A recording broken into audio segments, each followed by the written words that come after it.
आप क्यों रो रहे हैं? तब कह दिया भगवान कृष्ण ने, माँ मुझे तुम मक्खन मत दिया करो।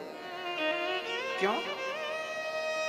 क्योंकि जब मैं मक्खन देखता हूं ना तो मुझे अपनी माँ यशोदा याद आ जाती है। क्या बताऊं माँ, उस माँ का लाड़, उस माँ का प्यार भूलता ही नहीं। कितना प्यार करती थी वो माँ, और मैं था कि माँ को छोड़कर चला आया।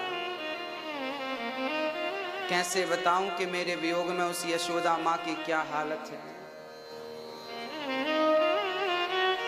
यमुना के किनारे बैठ गए भगवान, रोने लगे। तभी उद्धव जी आए। उद्धव जी कन्हैया को देखकर कहने लगे, केशव क्या हुआ, आप रो क्यों रहे हैं? भगवान बोले, क्या बताऊं उद्धव, आज मुझे अपने वृंदावन की बहुत याद आ रही है, अपनी गोपियों की, अपनी माँ यशोदा की, अपने ब्रजवासियों की बहुत याद सता रही है। क्या बताऊं, जब से आया हूं तब से भूलना चाहता तो हूं पर भूला नहीं पा रहा हूं। उद्धव मोही ब्रज बिसरत नाय, मैं चाह रहा हूं कि भूल जाऊं पर भूलता ही नहीं। उद्धव क्या तुम मेरा एक छोटा सा काम करोगे? हाँ हाँ बताओ। एक बार आप वृंदावन चले जाओ, मेरी माँ यशोदा से कह देना कि वो ज्यादा रोया ना करे। मेरा संदेशा लेकर मेरी गोपियों के पास चले जाओ, मेरे ब्रजवासियों के पास चले जाओ।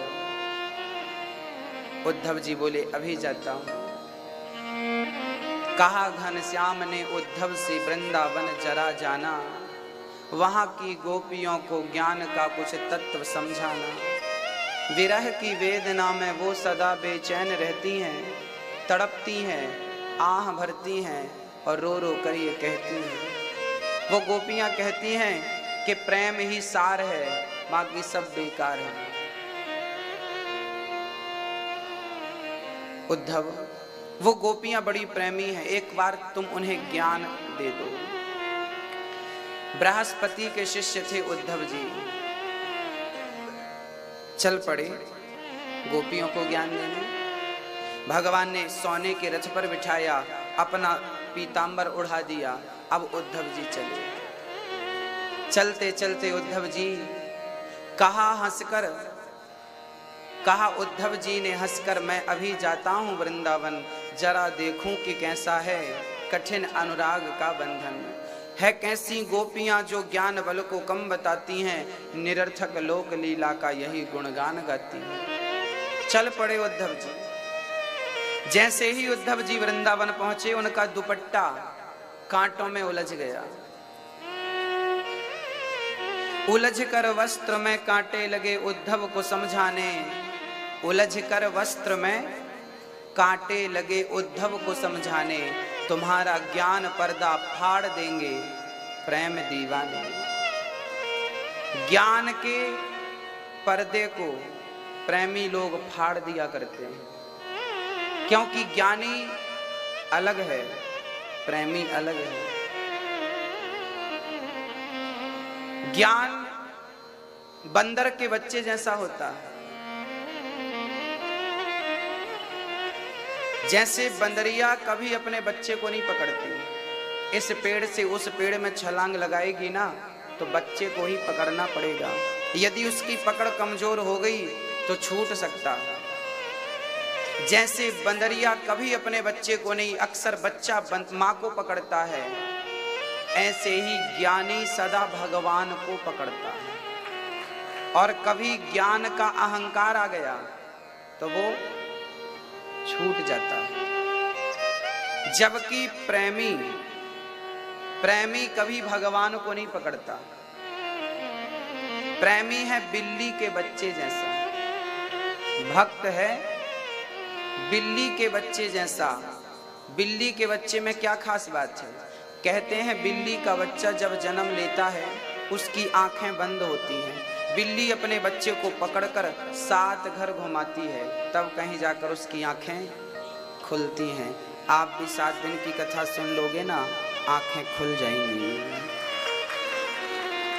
बिल्ली अपने बच्चे को ना मुंह से पकड़ती है उसकी गर्दन। बंदर के बच्चे में बच्चे ने माँ को पकड़ा था, पर बिल्ली में बच्चे ने माँ को नहीं, यहाँ पर माँ ने बच्चे को पकड़ रखा। बिल्ली का बच्चा माँ को नहीं पकड़ता, बल्कि माँ बच्चे को पकड़ती है। कौन सा बच्चा सुरक्षित है, जिसने माँ को पकड़ा है वो, या जिसे माँ ने पकड़ा है वो?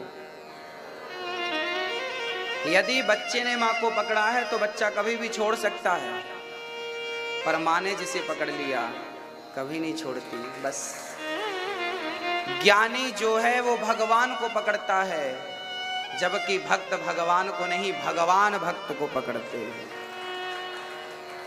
तो गोपियां प्रेमी हैं, ये प्रेम की नगरी है। उद्धव जी वृंदावन आए, सारे ब्रजवासी गाय चराकर लौट रहे थे, तभी उद्धव जी का रथ नजर आया। अरे मेरा कृष्ण आ गया, देखो तो कृष्ण आ गया। सारे ब्रजवासी दौड़ पड़े, कन्हैया कन्हैया कन्हैया, दौड़ पड़े। सारे ब्रजवासी उद्धव को ही कृष्ण समझ गए, क्योंकि उद्धव भी कृष्ण जैसे ही दिखते थे। सारे ब्रजवासी लिपट गए, कन्हैया कन्हैया कन्हैया। पर भगवान का एक मित्र था, श्री दामा। श्री दामा कृष्ण से मिलने नहीं आया, रोने लगा श्री दामा। ब्रजवासियों ने कहा, लाला तो कु चलनो ना है, कन्हैया से मिलवे को। लाला कहवे लगो, का बताऊं सखा, या कारे कनवा ने तो जब से मोकू छोड़ो है, तब से मेरी याद ही आपको ना आई। अब मैं वासे गुस्सा हूं, कृष्ण से कहना कि मैं उससे गुस्सा हूं, जब तक वो आकर मुझसे माफी नहीं मांगता, कान पकड़ के उठक बैठक नहीं लगाता, तब तक मैं उससे माफ नहीं करूंगा। कोई अपने प्रेमियों को ऐसे छोड़ता है क्या? सारे सखा तो चले गए, पर श्रीदामा किनारे बैठे रहे कृष्ण के इंतजार में, क्योंकि कृष्ण श्रीदामा से बहुत प्यार करते थे। जब खेल खेला करते थे ना, तो भागवत के 10वें स्कंद में लिखा है कि भगवान जब खेल खेलते थे ना, तो श्रीदामा से पराजित हो जाते थे खेल में।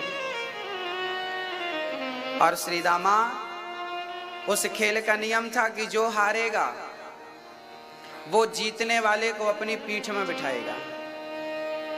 तो कृष्ण हार जाते थे और श्रीदामा जीत जाता था। देखो तो भगवान की भगवत्ता, जिससे ब्रह्मा हार जाएं, जिसका पार ब्रह्मा ना पा सकें, वो एक साधारण से मनुष्य से हार जाता है। सच कहूं भक्तों, पिता हमेशा अपने पुत्र से हारना ही चाहता है, गुरु सदा अपने शिष्य से हारना चाहता है, ऐसे भगवान अपने भक्त से सदा हारना चाहता है। भगवान अपने भक्त से कभी जीतना। श्रीदामा से हार गए मेरे कन्हैया। अब श्रीदामा बोले, तुम हारे हो तो बैल बनो। कन्हैया बैल बन गए। श्रीदामा ऊपर बैठ गए, कन्हैया के दोनों कान पकड़ लिए, कहने लगे, चल मेरे घोड़े। जगत को नचाने वाले को ग्वाल वालों ने नचा, इसलिए ऐसे ही इसका नाम वृंदावन नहीं पड़ा। ऐसे ही इस धरती के लिए लोग मरते नहीं हैं। कुछ तो विशेषता है, ये वो ब्रजभूमि है, यहाँ ब्रजवासियों की भी बड़ी महिमा है। आज श्रीदामा बोला, मैं नहीं जाऊंगा, पर मन मारा, क्या करूं, अभी तक नहीं आया, अभी तक नहीं आया। श्रीदामा दौड़ कर गए, पता चला कि ये कृष्ण नहीं, कृष्ण का कोई सखा उद्धव नाम का है। सारे ब्रजवासी रोने लगे, कन्हैया तू इतना निर्दयी कैसे हो सकता है, इतना निर्दयी, तुझे हमारी याद नहीं आई? उद्धव जी ने कहा, भैया हमें कुछ समझ नहीं आ रहा, तुम रो क्यों रहे हो? ब्रजवासियों ने कहा, उद्धव तुम क्या जानो कि प्रेम क्या होता है? हाँ, प्रेम क्या होता है? तुमने कभी प्रेम शायद किया नहीं है, इसलिए जानते नहीं हो। बोलो तुम यहाँ क्यों आए हो? उद्धव जी ने कहा, मैं यशोदा माँ से मिलने आया हूं, मैं यशोदा माँ से मिलने आया हूं। जरा बता दो घर कौन सा है?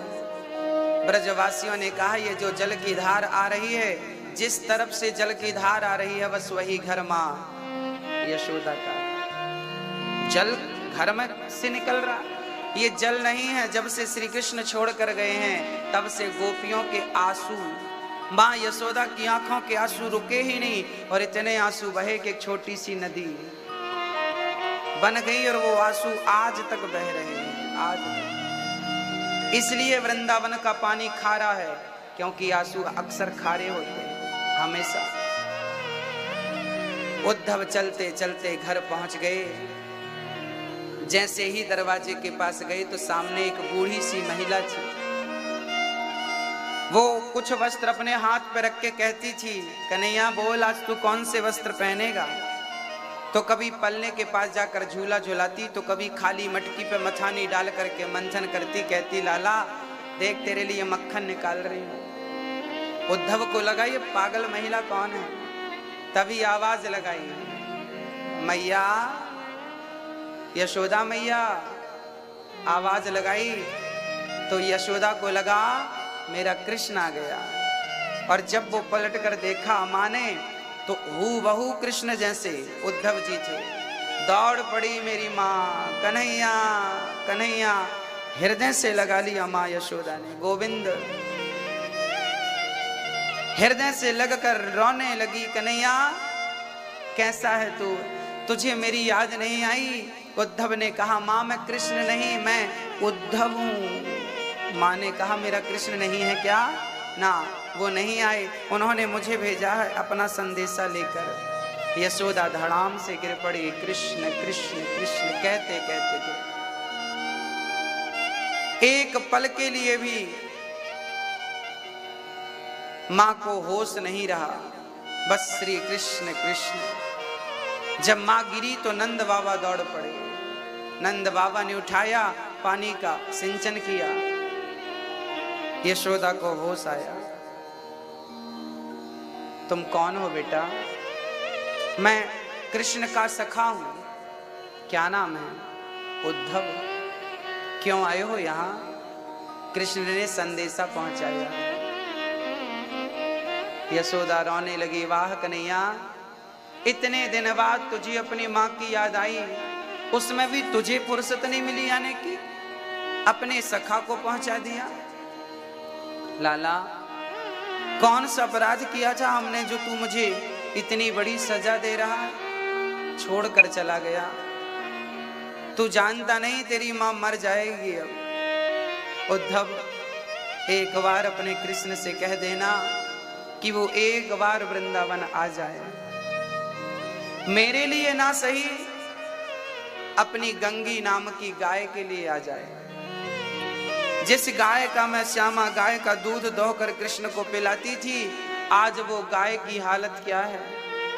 बोले वो गाय नंद भवन की तरफ टुकुर टुकुर देखती रहती है। सारी गायें तो चरने चली जाती हैं, पर वो गंगी नाम की गाय नंद द्वार पे खड़ी रहती है, मानो कृष्ण का इंतजार करती रहती है। जब कृष्ण नहीं आते तो वो गाय नंद भवन की परिक्रमा करने लगती है।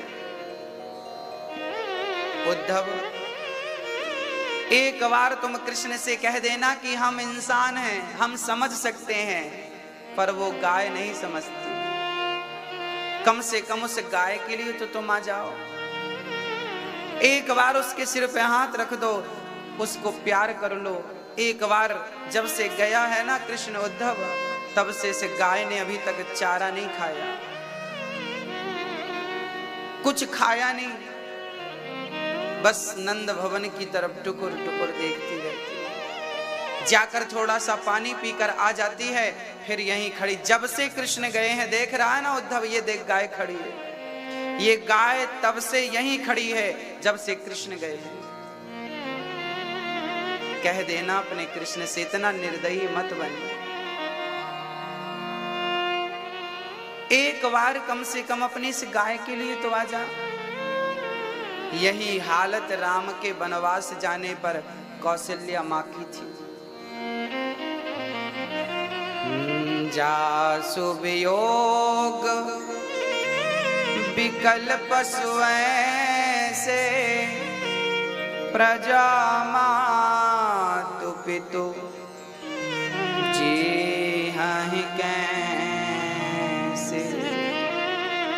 जब भगवान श्री राम को सुमंत्र जी ने रथ पर बिठाया और राम जी जाने लगे, दशरथ जी तड़प रहे हैं, राम राम मुझे छोड़कर मत जाओ, राम मर जाऊंगा मैं। पर राम ने कहा, पिताजी आपने मुझे वनवास भेजा है, मुझे आपकी आज्ञा का पालन करना पड़ेगा। राम जी पलट कर देखे नहीं, पिता रोते रहे, राम मैं मर जाऊंगा, राम मुझे छोड़कर मत जाओ। राम चल पड़े, सारी प्रजा राम को घेर कर खड़ी हो गई। सारी प्रजा राम राम कहकर, राम मुझे छोड़कर मत जाओ। बच्चों से लेकर बूढ़े तक, गाय बछड़े सारे लोग। रामचरितमानस में लिखा है कि जब राम जी वनवास गए तो पशु पक्षी भी रोए थे। रामचरितमानस का इस प्रसंग को आप पढ़ेंगे तो आपको मिलेगा कि राम जी जब वनवास गए थे तो दुख को भी दुख हुआ था।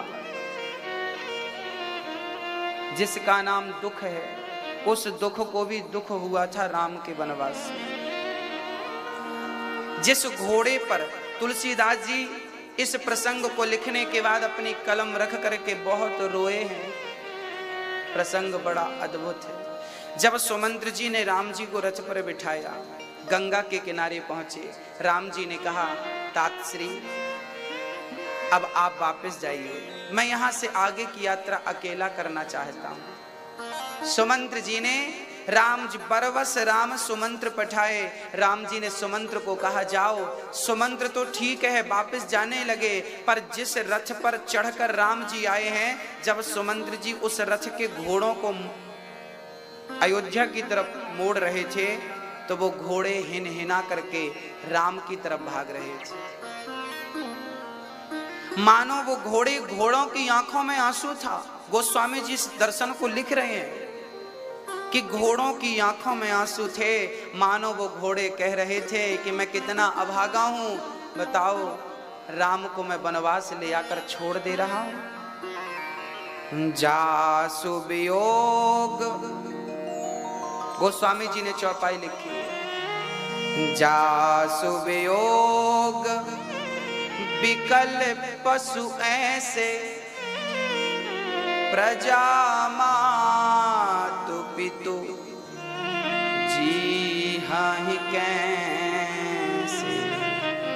जिनके वियोग में पशु पक्षियों की ये हालत है, उनके वियोग में अवधवासियों की माँ बाप की क्या स्थिति रही होगी। भक्तों, राम जी उन घोड़ों के पास आकर प्यार करते हैं। राम जी कहते हैं, जाओ मैं आऊंगा। जब घोड़े आए, दशरथ जी प्राण त्याग चुके थे। एक दिन महलों के बाहर मां कौशल्या बैठी थी और राम के वियोग में कौशल्या मां रो रही थी। तभी वहां से एक महिला निकली। किसी ने पूछा, तुम कहां जा रही हो? महिला ने कहा, मैं चित्रकूट जा रही हूं। और जैसे ही चित्रकूट का नाम सुना, मानो कौशल्या मां के अंदर जान आ गई, दौड़ पड़ी, हृदय से लिपट गई। बहन तू चित्रकूट जा रही है, एक छोटा सा संदेशा मेरा भी लेती जा। क्या कहना चाहती हो बहन? उस कौशल्या मां ने कहा, बहन चित्रकूट में मेरे राम मिलेंगे, मेरे राम से कह देना कि राम एक बार अयोध्या लौट कर आ जाओ। पूछेगा किसके लिए, कह देना कि अपनी माँ के लिए नहीं, अपनी प्रजा के लिए नहीं, उन घोड़ों के लिए वापस आ जाना जिस रथ के घोड़ों को तुमने हृदय से लगाया था, जिस रथ पर वो घोड़े लगे थे, जिस रथ पर बैठकर आप गए थे, वो रथ के घोड़े आज तक ना तो चारा खाया है, ना तो कुछ ग्रहण किया है। बस वो घोड़े रोते रहते हैं कि मैं राम को वनवास क्यों छोड़कर आ गया, मैं कारण क्यों बन गया, मैं निमित्त क्यों बन गया, मैं कितना अभागा हूं, मैं क्यों छोड़कर आ गया।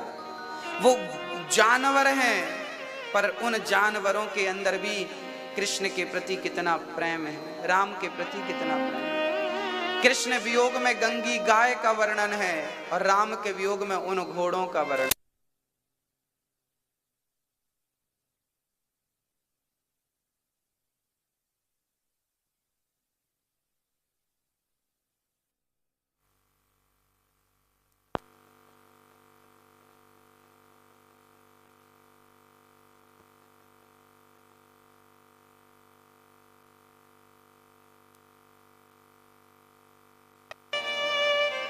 कोई साधारण व्यक्ति भगवान से इतना प्रेम कर ले तो मैं आपको कह सकता हूं कि भगवान आपको कल की डेट नहीं, आज की तारीख में दर्शन देंगे आपको। प्रबल प्रेम के पाले पड़कर प्रभु को नियम बदलते देखा। उद्धव जी महाराज मां यशोदा से रात भर चर्चा किए, चर्चा करते करते रात गुजर गई। यशोदा कहती है मेरा लाला कैसा है, खाता पीता है कि नहीं, स्वस्थ है कि नहीं, माँ बिल्कुल अच्छा है, मुझे याद करता है कि नहीं। पूरी रात कृष्ण की चर्चा करते करते गुजर गई। सुबह उद्धव जी ने स्नान किया कि प्रेम सरोवर पे गोपियां बैठी थी, कृष्ण का चिंतन कर रही थी। उसी समय उद्धव जी आए। उद्धव जी ने गोपियों से कहा देवियों आप रोया ना करो, रोने से उसकी प्राप्ति नहीं होती। देखो मैं कितना बड़ा ज्ञानी हूं, मुझे भगवान मिल गए हैं। गोपियों ने कहा उद्धव हम नहीं चाहती कि रोएं, पर क्या बताएं, जब उसकी याद आती है ना तो आंखों का पानी रुकता ही नहीं, आंखें मेरे वश में नहीं है। उद्धव तू ज्ञानी है पर मैं ज्ञानी नहीं हूं, और जिस कृष्ण की तू पैरवी कर रहा है ना उस कृष्ण को मैं भली भांति जानती हूं, एक नंबर का कपटी है, कपटी। क्या बिगाड़ा था पूतना ने, सुपड़खा ने, नाक कान काट दिया। क्या बिगाड़ा था राजा बलि ने, बामन बन के सब लूट लिया। क्या बिगाड़ा था हम अनपढ़ गोपियों ने, प्रेम ही तो किया था, छोड़कर चला गया। अच्छा उद्धव ये बताओ, देखिए गोपियां कृष्ण को डांटती भी हैं। जहां प्रेम होता है ना आप अपने प्रेमी को डांट सकते हैं, वहां आपको अधिकार मिलता है कुछ कहने का। आज गोपियां उद्धव से कह रही हैं ये बताओ उद्धव मेरे कृष्ण ने क्या भेजा है। उद्धव ने एक कागज निकाल कर दे दिया, बोले कृष्ण ने चिट्ठी भेजी है। सारी गोपियां उस चिट्ठी को लेकर अपने मस्तक से लगाती, अपने नेत्रों से लगाती, अपने होंठों से लगाकर चुम्बन करती, और एक सखी ने उसे लेकर के हृदय से लगाया, तब तक दूसरी सखी ने उसका एक टुकड़ा फाड़ लिया, फिर वो अपने हृदय से, फिर तीसरी ने उस चिट्ठी के 50 टुकड़े कर दिए। सखियों ने टुकड़े करती गई। उद्धव जी बोले सखियों अरे कम से कम कृष्ण ने चिट्ठी दी है, पढ़ तो लो, फाड़ दी तुमने। गोपियों ने कहा उद्धव जिसने कृष्ण को पढ़ रखा हो उसको कृष्ण की चिट्ठी पढ़ने की जरूरत नहीं है, हमने तो कृष्ण को ही पढ़ रखा है, अब उसकी चिट्ठी कैसे पढ़ें। उद्धव जी ज्ञानी थे, और जब गोपियों ने अपने प्रेम की बातें सुनाई कि उद्धव हम तो कोई काम करती है ना तो हमें वो कृष्ण नजर आता। उद्धव जी कहते हैं जरा आंख बंद करो और कृष्ण का चिंतन किया करो। गोपियां बोली जिन्हें खुली आंखों में कृष्ण दिखता है उन्हें आंख बंद करने की जरूरत नहीं है। हम जो करती हैं वो काम करती हैं तो हमें कृष्ण का दर्शन होता है।